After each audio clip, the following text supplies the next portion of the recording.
더불어민주당 송영길 의원입니다. 원래는 어제 국회 본회의가 있어서 본회의에서 제가 5분 발언 신청을 했습니다. 최근 논란이 되고 있는 방위비 분담 협상과 관련된 입장을 밝히기 위해서 5분 발언 신청을 했는데 어제 본회의가 너무 늦어져서 국회의장께서 본회의 5분 발언을 하지 않는 것으로 결정한 바람에 어제 5분 발언을 하기 위해 준비했던 내용을 직접 정론관에 와서 기자 여러분께 보고 드리도록 하겠습니다. 먼저 지금 배포해드린 성명을 읽도록 하겠습니다.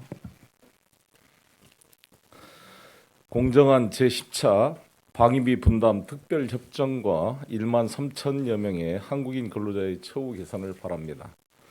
사랑하고 존경하는 국민 여러분, 인천 계양구을 출신 더불어민주당 송영길 의원입니다. 저는 현재 교착 상태에 있는 제10차 방위 분담금 협상과 관련하여 말씀드리고자 이곳에 나왔습니다.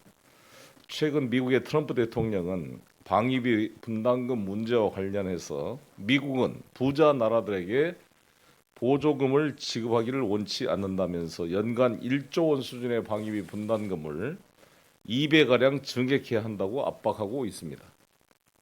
도대체 무엇을 근거로 대규모 증액을 요구하는 것입니까? 첫째, 주한미군의 주둔 비용에 미국 부담의 원칙이 있습니다.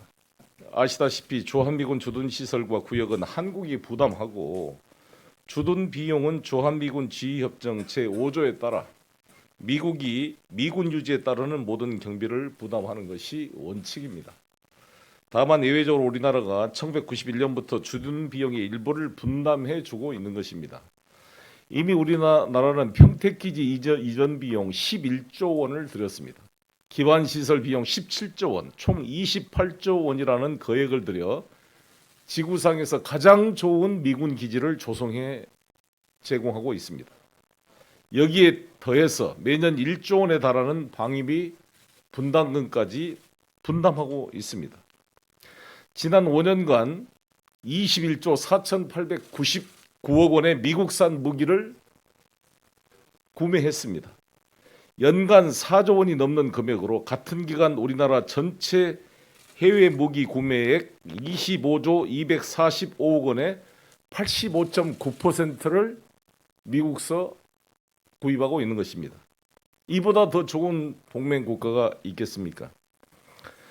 증액 소요 항목부터 제시해야 된다고 생각합니다. 또한 우리나라가 부담하는 방위비 분담금은 인건비와 군사 건설비, 군수 지원비로 구성되어 있습니다. 주한미군 한국 근로자는 줄어들고 있고 평택기지 이전 사업이 완료되어 방위비 분담금을 대폭 늘려야 할 이유가 없습니다. 무조건 2배 증액하라고 요구할 것이 아니라 어떤 항목을 어떤 이유로 증액해야 하는지를 먼저 제시하는 것이 우선되어야 할 것입니다.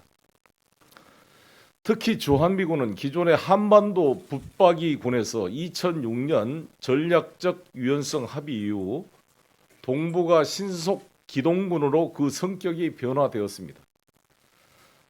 한국의 예만이 아니라 미국의 세계 전략에 따라 미국의 이익을 위해서도 주한미군이 역할을 하고 있는 것입니다.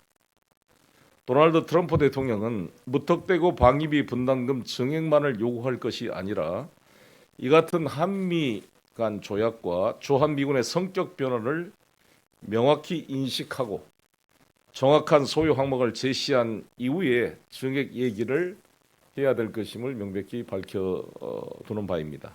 아울러 방위비 분담금 협상이 타결되지 않으면 한국인 근로자들을 강제 무급시키겠다면서 우리 국민의 생계를 무기 삼아 방위비 분담금 협상을 압박하는 형태는 당장 중단할 것을 요구합니다. 또한 우리 정부 협상팀에 촉구합니다. 지금 전국의 미군 기지에는 1만 3천여 명의 한국의 근로자들이 국가안보의 최일선에서 미군 작전 지원 업무를 수행하고 있습니다. 하지만 이분들에게는 우리나라의 노동법조차 제대로 지켜지고 있지 않습니다. 이번 협상에서 인건비 운영의 제도 개선이나 고용 안정을 확보하지 못하면 이분들은 또다시 5년 동안 극심한 고용 불안 속에 고통의 나날을 보낼 수밖에 없습니다. 1만 3천여 명의 한국인 근로자들을 위한 세 가지 제도 개선을 요구합니다. 첫째, 인건비 지원 비율의 하한선을 설정하고 타 사업으로의 전용을 금지해야 합니다. 지금처럼 인건비 지원 비율을 75% 이하라는 상한선으로 정해놓으면 주한미군이 인건비로 설정된 분담금을 제대로 집행하는지 다른 사업으로 전용하는지 않는지 확인할 방법이 없습니다.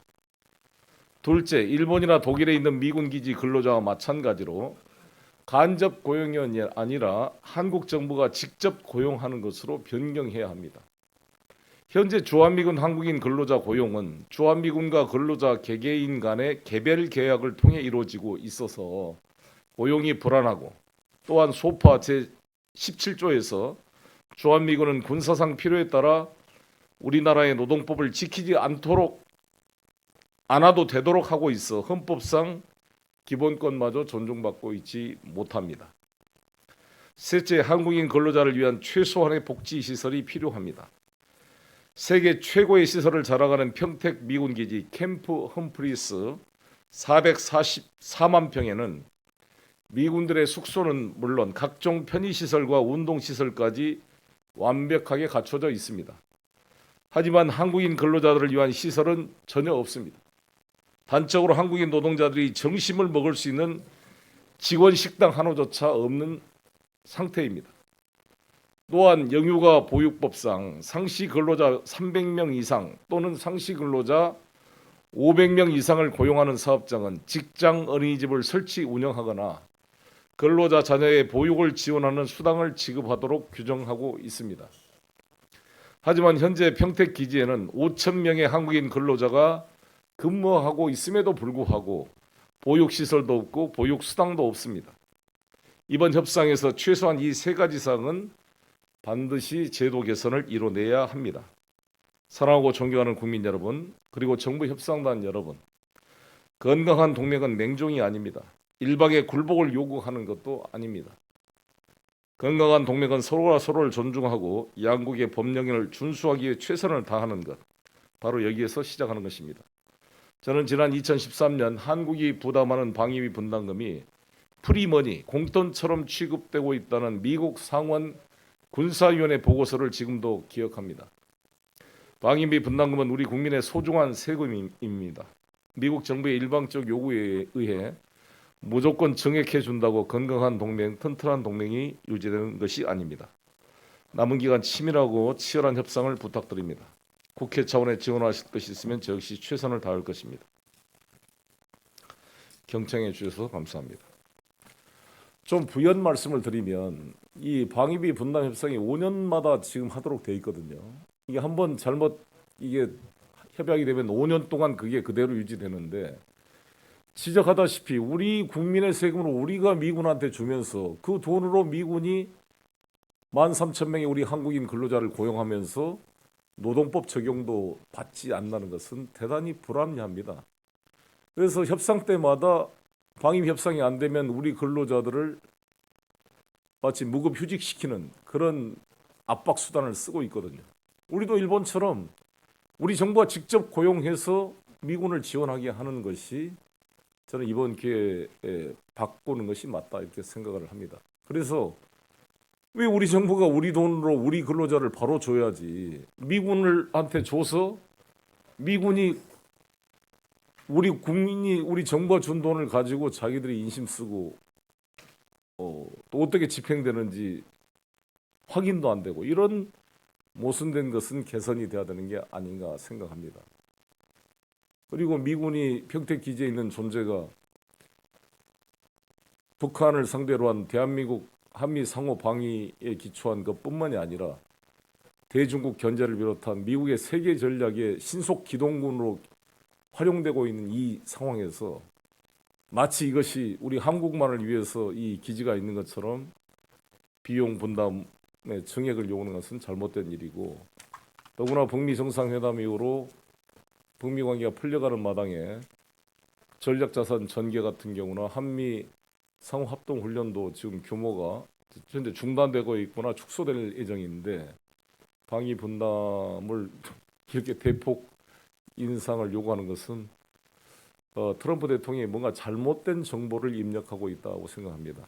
그래서 저는 우리 정부 협상팀이 강력히 이야기해서 미국 협상팀으로 하여금 이 백악관과 트럼프 행정부에게 실제로 세계 최고 수준의 27조 원이 들어간 444만 평의 평택 미군 험프리 기지를 유지하고 있다는 사실을 주지시킬 필요가 있고, 얼마나 우리가 많은 무기를 미국서 수입해 가는지를 확실히 주지시킴으로써 이 방위 분담의 대폭 증액이라는 불합리한 요구가 합리적으로 조정될 수 있기를 기대하는 바입니다. 그리고 어차피 이게 협상이 되더라도 제가 국회 외교통일위원회 소속 위원인데 저희 국회의 승인이 필요합니다. 저희들이 국회 차원에서 국민들이 납득할 수 없는 협상 결과는 수용될 수가 없음을 분명히 밝혀두는 바입니다.